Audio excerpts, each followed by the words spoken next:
Les déclarations hostiles aux réseaux sociaux se multiplient et lorsqu'elles viennent de ceux qui les ont créés, elles prennent une autre dimension. Ce mois, dans Vanity Fair, c'est l'un des inventeurs du web, Tim Berners-Lee, qui a lâché la bombe. Voici ce qu'il dit. Le web a desservi l'humanité au lieu de la servir et a échoué sur de nombreux points. Et il n'est de loin pas le seul à le penser, jusque dans la Silicon Valley elle-même. Martina Shiba.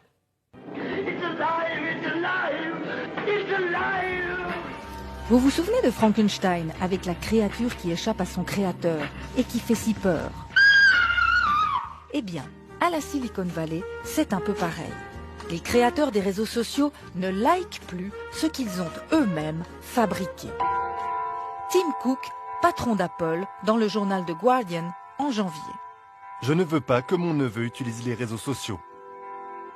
Jaron Lanier, pionnier de la réalité virtuelle et qui vient de publier 10 arguments pour quitter les réseaux sociaux tout de suite. Je ne peux plus appeler ça des réseaux sociaux. Je les appelle des empires de modification du comportement.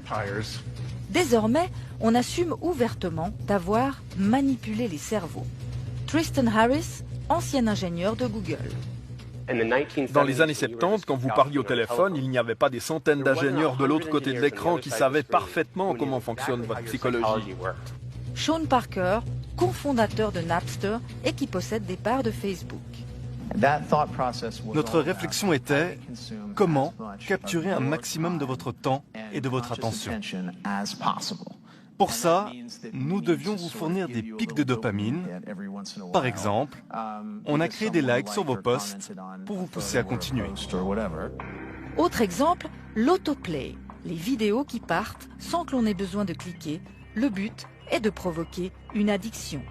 Chamath Palihapitiya, ancien vice-président de Facebook. Nous avons créé une machine qui déchire le tissu social. En fabriquant des outils qui sécrètent de la dopamine à répétition et du plaisir immédiat, nous avons détruit le fonctionnement de la société. Signe révélateur, les papes du numérique mettent tous leurs enfants dans cette école Waldorf.